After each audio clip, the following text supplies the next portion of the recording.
হযরত আবু হুরায়রা রাদিয়াল্লাহু তাআলা আনহু হতে বর্ণিত, তিনি বলেন, আল্লাহ তাআলা মালাকুল মউতকে মূসা আলাইহিস সালামের নিকট পাঠিয়েছিলেন। ফেরেশতা হযরত আজরাইল আলাইহিস সালাম যখন তার নিকট আসলেন, তখন হযরত মূসা আলাইহিস সালাম তাকে একটি থাপ্পড় মারলেন। আর এই থাপ্পড়ে হযরত আজরাইল আলাইহিস সালামের একটি চোখ নষ্ট হয়ে গেল।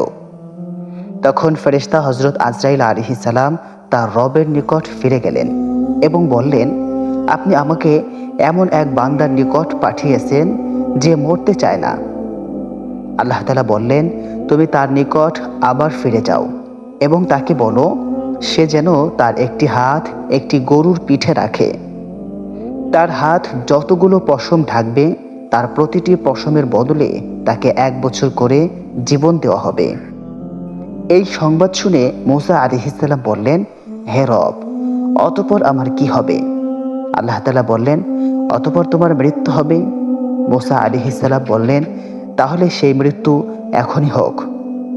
বর্ণনাকারী বলেন, তখন তিনি আল্লাহ তাআলার নিকট আরজ করলেন তাকে যেন আরজে মুকাদ্দাসা তথা জেরুজালেম হতে একটি পাথর নিক্ষেপের দূরত্বের সমান স্থানে পৌঁছে দেওয়া হয়। আবু হুরায়রা রাদিয়াল্লাহু তাআলা আনহু বলেন, আল্লাহর রাসূল সাল্লাল্লাহু আলাইহি ওয়াসাল্লাম বলেছেন, আমি যদি সেখানে থাকতাম তাহলে অবশ্যই আমি তোমাদেরকে পথের ধারে লাল টিলার নিচে তার কবরটি দেখিয়ে দিতাম।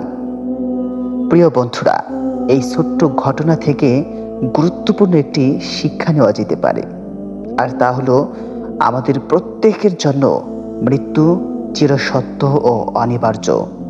এই মৃত্যু থেকে পালানোর কোনো সুযোগ আমাদের কারোরই নেই। সুতরাং এখন থেকেই আমাদের মৃত্যুর জন্য প্রস্তুতি নিতে হবে।